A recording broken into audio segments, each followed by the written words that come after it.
So listening and speaking skills എന്ന് പറയുന്ന നമ്മുടെ AEC എബിലിറ്റി എൻഹാൻസ്മെന്റ് കോഴ്സിന്റെ പേപ്പർ 1 അതിലെ ഏറ്റവും ഇമ്പോർട്ടന്റ് ആയിട്ടുള്ള ക്വസ്റ്റ്യൻസ് അത് എക്സാം ഓറിയന്റഡ് പോയിന്റ് ഓഫ് വ്യൂയിലാണ് നമ്മൾ ഇന്ന് ഡിസ്കസ് ചെയ്യുന്നത്. So first of all what is the difference between listening and hearing? C, listening എന്ന് പറഞ്ഞാൽ ശ്രദ്ധിക്കുക, ഹിയറിംഗ് എന്ന് പറഞ്ഞാൽ കേൾക്കുക. നമ്മൾ വെറുതെ ഇരുന്ന് കഴിഞ്ഞാൽ we can hear a lot of sounds. So we don't need an active mind. So hearing എന്ന് പറയുന്നത് എപ്പോഴും ഒരു പാസീവ് പ്രോസസ് ആണ്. So if hearing is passive, listening എന്ന് പറയുന്നത് ആക്റ്റീവ് ആണ്, ശ്രദ്ധിച്ച് കേൾക്കണം. So we need the presence of mind. So first one, listening is active, hearing is passive. Listening is voluntary. നിങ്ങൾ നിങ്ങളുടെ മനസ്സോടുകൂടി ശ്രദ്ധിച്ചാൽ മാത്രമേ മനസ്സിലാവൂ. So it is voluntary and hearing is involuntary. Then we need to pay attention and concentrate to what we hear. നമ്മൾ കേൾക്കുന്ന കാര്യങ്ങളെ അങ്ങേയറ്റം ശ്രദ്ധിച്ച് സൂക്ഷ്മമായി പരിശോധിച്ചാൽ മാത്രമേ നമ്മൾ ശ്രദ്ധ എന്ന് പറയുള്ളൂ, എങ്കിലേ മനസ്സിലാവുള്ളൂ. So paying attention to and concentrating on what we hear as listening. എന്നാൽ ഹിയറിംഗ് എന്ന് പറഞ്ഞാൽ വെറുതെ ഇരുന്നാലും കേൾക്കുമല്ലോ. So when mind is not actively involve in the process, it should be called as hearing. And listening, it necessitate the complete involvement of all your auditory, mental, physical and visual presence. Auditory ശ്രദ്ധിക്കാൻ, നന്നായി കേൾക്കാൻ കഴിയണം. Mentally നമ്മൾ prepared ആയിരിക്കണം, physically നമ്മൾ okay ആയിരിക്കണം. അതുപോലെ visually ഒരു കാര്യം ശ്രദ്ധിച്ച് കേട്ട് അത് മനസ്സിലാക്കി എടുക്കാനുള്ള കഴിവും വേണം.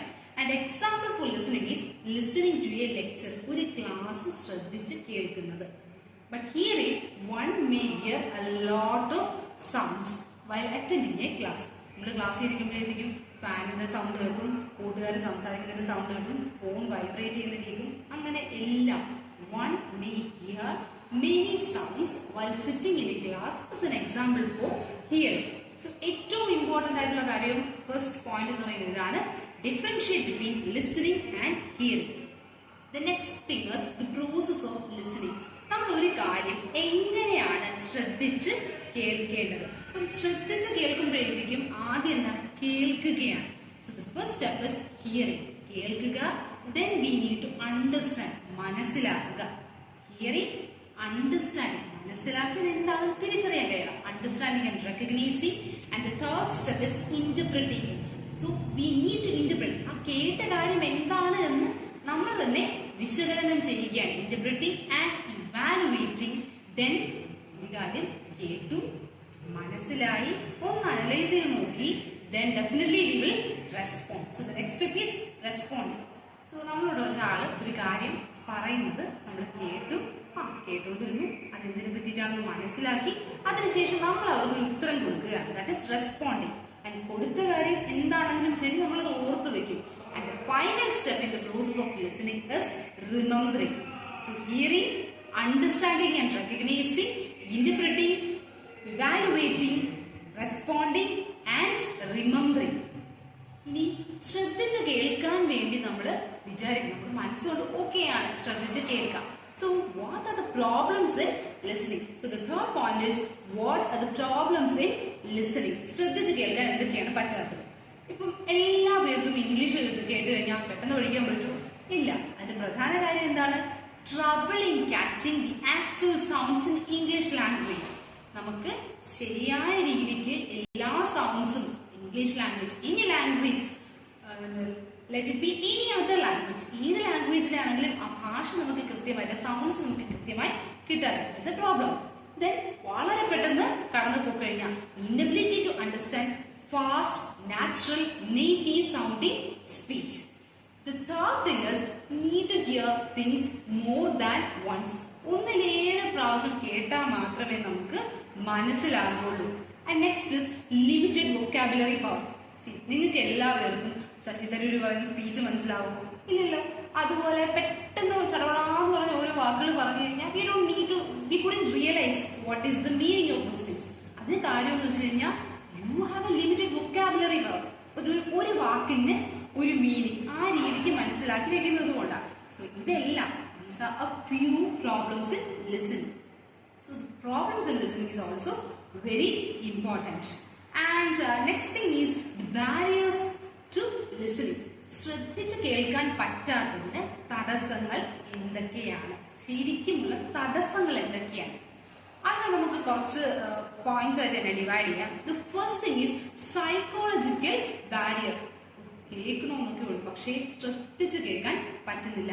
Inability to pay attention. നിങ്ങളുടെ സാഹചര്യങ്ങൾ കൊണ്ടായിരിക്കാം നിങ്ങൾക്ക് psychology is always related with your mind. So inability to pay attention. Next is emotional barrier. Emotionally നമ്മൾ ഒട്ടും ഓക്കെ ആയിരിക്കും, ഭയങ്കര വിഷമിച്ചിരിക്കുകയാണെങ്കിലോ അല്ലെങ്കിൽ ഒരാളെ പേടിയുണ്ടെങ്കിലോ ഒരുപാട് ആകാംക്ഷ ഉണ്ടെങ്കിലോ നമുക്ക് ശ്രദ്ധിച്ച് കേൾക്കാൻ കഴിയില്ല. Of somebody touch your beliefs and attitude. So beliefs and attitude and fear or anxiety. ഓരോ ബാരിയർ പഠിക്കുമ്പോഴും അതിന്റെ താഴെ ഒരു പോയിന്റ് പഠിച്ചാൽ മതി. Psychological barrier, inability to pay attention. Then emotional barrier, belief and attitude, fear or anxiety. And the third one is linguistic or semantic barrier. See, linguistic എന്ന് പറയുന്നത് തന്നെ വാക്കുകളാണ്. Difficult words and phrases, different accent. Accent എന്ന് പറഞ്ഞു കഴിഞ്ഞാൽ stress, ഊന്നൽ. ഒരു വാക്കിന് നമ്മൾ കൊടുക്കുന്ന ഒരു ഊന്നൽ, ഓരോ വാക്ക് പ്രൊനൗൺസ് ചെയ്യുമ്പോഴും definitely we are stressing on some point, some words, some sounds. ഇതിനെയാണ് accent എന്ന് പറയുന്നത്. വളരെ ഡിഫറെന്റ് ആയിട്ടുള്ള ആക്സെന്റ് ആണെങ്കിലോ അല്ലെങ്കിൽ കോംപ്ലക്സ് ആയിട്ടുള്ള ഗ്രാമാറ്റിക്കൽ സ്ട്രക്ചർ ആണെങ്കിലോ വളരെ സ്പീഡ് കൂടുതലാണെങ്കിലോ ഒന്നും പറ്റില്ല. Those are linguistic or semantic barrier. Next is socio-cultural barrier. So socio-cultural barrier എന്ന് പറയുന്നത് പലരും പല സ്ഥലത്തു നിന്ന് വരുന്നവരാണ്. അപ്പം even if it is in ട്രിവാൻഡ്രത്തുള്ള എല്ലാ ആൾക്കാരും സംസാരിക്കുന്ന ഒരേ സ്ലാങ് അല്ല, ഒരേ ശൈലിയല്ല. They have different accent because of the different culture. This can also pose a problem, a major problem. Next is physiological barrier. Let's divide it. Physiological, physical. So the physical condition of the listener can affect concentration. ഇപ്പം നല്ല പനിയായിട്ടിരിക്കുകയാണെങ്കിലോ അല്ലെങ്കിൽ എന്തെങ്കിലും ബുദ്ധിമുട്ട് ശാരീരികമായിട്ട് നമുക്ക് എന്തെങ്കിലും അസ്വസ്ഥത ഉണ്ടെങ്കിൽ definitely we couldn't focus very well, we couldn't listen very well. So these are the most important barriers to listening. Essay question ചോദിക്കാൻ സ്ഥിരമായിട്ട് ചാൻസ് ഉള്ള ക്വസ്റ്റ്യൻ ആണ് barriers to listening. So listening and hearing, the process of listening, problems of listening, barriers to listening. Then one more thing that we need to discuss in this chapter is listening and not taking. See, നമ്മളൊരു കാര്യം ശ്രദ്ധിച്ച് കേട്ടാൽ മാത്രമേ we can just note down the things. ഓരോ ക്ലാസ്സിലും പറയുന്ന കാര്യങ്ങൾ എന്തൊക്കെയാണെന്ന് എഴുതിയെടുക്കാൻ പറ്റുള്ളൂ. ചിലത് they are simply sitting in the class but they are recording everything in their mind. ചിലത് എന്ത് ചെയ്യും, they always use a paper or a notebook to record the things. അപ്പൊ നോട്ട് എഴുതുന്നതിന് പല രീതിയുണ്ട്. We don't need to record everything that we discuss in a class. ഒരു class discuss ചെയ്യുന്ന എല്ലാ കാര്യങ്ങളും ചാടികേറി റെക്കോർഡ് ചെയ്യണമെന്നില്ല. Jot down the most important things. ആ മോസ്റ്റ് ഇമ്പോർട്ടന്റ് തിങ്സ് നമുക്ക് എങ്ങനെ മനസ്സിലാക്കാന്ന് പറഞ്ഞു കഴിഞ്ഞാൽ ടിപ്സ് ഫ്രം യുവർ ടീച്ചർ. അപ്പം ഏറ്റവും ഇമ്പോർട്ടന്റ് ആയിട്ടുള്ള തിങ്സ് ആണ് പറയുന്നതെങ്കിൽ they will specify the word or specify the heading or maybe writing down the words or sentence in the board. So അങ്ങനെ നമുക്ക് മനസ്സിലാക്കാം the cues from your teacher, from the speaker. Then അതും entire things എഴുതി വെക്കണമെന്നില്ല. Just use some abbreviations. Abbreviations എന്ന് പറഞ്ഞാൽ എങ്ങനെയാണ്, MLA, member of legislative assembly. ഇതേപോലെ എന്തെങ്കിലും അബ്രിവേഷൻസ് യൂസ് ചെയ്ത്, പിന്നെ അതേപോലെ ഷോർട്ട് വേർഡ്സ് യൂസ് ചെയ്യാം. ബിക്കോസ് BECAUSE എന്ന് എഴുതേണ്ട ആവശ്യമില്ല. BCZ, ആബ്സെന്റ് AB, അങ്ങനെ എന്തെങ്കിലും ഷോർട്ട് ടിപ്സ് യൂസ് ചെയ്ത് നോട്ട് എഴുതാം. And we have some methods, a few methods, that is 5 methods we can discuss here.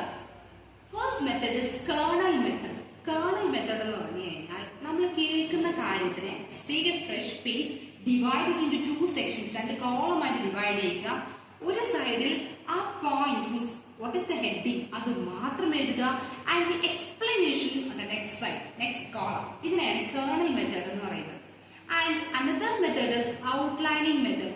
നമ്മൾ ഒത്തിരി കാര്യങ്ങൾ കേൾക്കുന്നുണ്ടായിരിക്കാം. ആ കേൾക്കുന്ന കാര്യത്തിൽ തന്നെ ഏറ്റവും പ്രധാനപ്പെട്ട കാര്യങ്ങൾ മാത്രം എൻ്റർ ചെയ്യുന്നതിനെയാണ് നമ്മൾ ഔട്ട്ലൈനിങ് മെത്തേഡ് എന്ന് പറയുന്നത്. Just outline the important points. And next method is mind mapping. Mind mapping means we are using a diagram to diagram in your mind, or നമ്മളൊരു കാര്യം കേൾക്കുമ്പോഴേക്കും ഇപ്പോൾ social media, just use word social media. ഇപ്പോൾ social media എന്ന് പറയുമ്പോഴേക്കും തന്നെ ചളവാന്നുള്ള കുറേ points വരും. Facebook, Twitter, X, WhatsApp, അങ്ങനെ വരുന്ന വാക്കുകൾ മുഴുവൻ നമ്മൾ മാപ്പ് പോലെ ഗ്രാഫ് കണക്ക് വരച്ച് ക്രിയേറ്റ് ചെയ്തിടും. സോ ഈ ഒരു മെത്തേഡിനെയാണ് മൈൻഡ് മാപ്പിംഗ് എന്ന് പറയുന്നത്. Ideas, concepts and images are living together around A central concept. ഇപ്പം സ്കൂളിലൊക്കെ പറയുമ്പോൾ പദസൂര്യൻ എന്നൊക്കെ പറയത്തില്ലേ, അതേപോലെ ഒരു മോഡൽ വരച്ചിട്ട് ക്രിയേറ്റ് ചെയ്ത് പോകുന്ന രീതി. And another method is charting method. Charting method means rose and columns ആയിട്ട് ഒരേ കാര്യത്തിന് ഡിവൈഡ് ചെയ്യുന്നതിനെയാണ് ചാർട്ടിംഗ് മെത്തേഡ് എന്ന് പറയുന്നത്. And next is sentence method. Simply write every concept in a sentence. ഒരു സെന്റൻസിൽ ആ ഒരു കോൺസെപ്റ്റ് എന്താണെന്ന് എഴുതി പോകുന്ന രീതിയാണ് സെന്റൻസ് മെത്തേഡ് എന്ന് പറയുന്നത്. So these are the most important things in module 1 listening.